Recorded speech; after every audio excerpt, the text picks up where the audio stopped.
ब्रह्मस्तोत्रम् पूर्णचन्द्रमुखं नीलेन्दुरूपम् उद्भाषितं देवदिव्यं स्वरूपं पूर्णं त्वं स्वर्णं त्वं वर्णं त्वं देवं पिता माता बन्धु त्वमेव सर्वम् जगन्नाथ स्वामी भक्तभाव प्रेमी नमाम्यहम् जगन्नाथ स्वामी भक्तभाव प्रेमी नमाम्यहम् कुञ्चित केशं च सञ्चित्वेषं वर्तुलस्थूलनयनं ममेशं पीनकनीनिकानयनकोशम् आकृष्ट ओष्ठं च उत्कृष्ट श्वास जगन्नाथ स्वामी भक्तभाव प्रेमी नमाम्यहम् जगन्नाथ स्वामी भक्तभाव प्रेमी नमाम्यहम्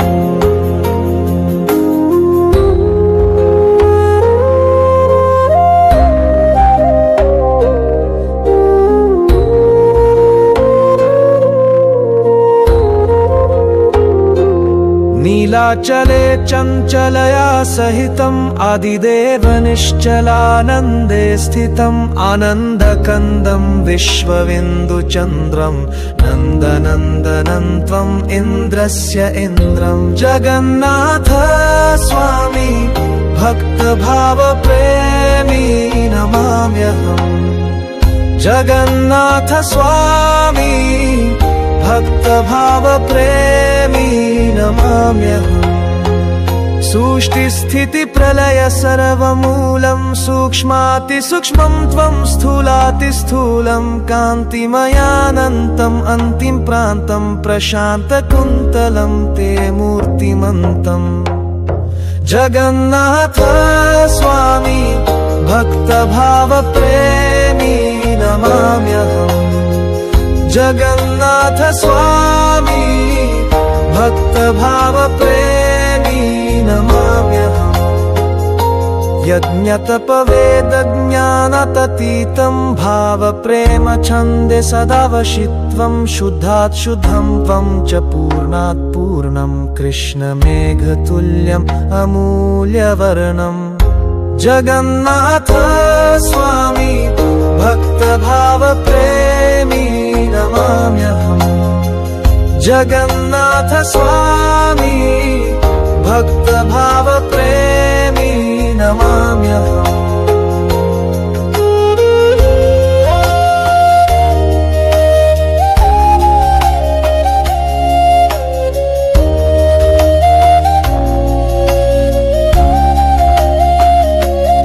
विश्वप्रकाशं सर्वक्लेशनाशं मनबुद्धिप्राणश्वास प्रश्वासं मत्स्यकूर्म नृसिंह वामनत्वं वराह राम अनन्त अस्तित्वं जगन्नाथ स्वामी भक्तभाव प्रेमी नमाम्यहम् जगन्नाथ स्वामी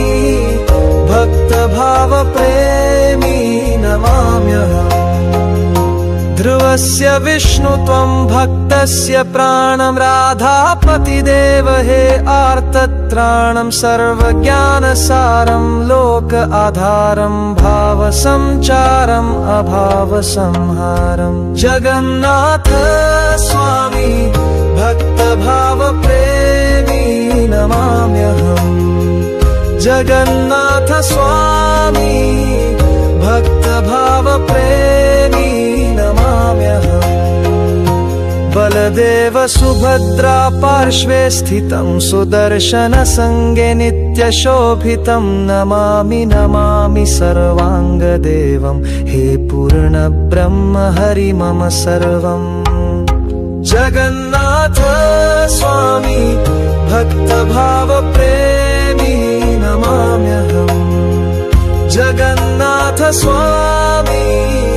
भक्तभाव प्रेमी नमाम्यहम्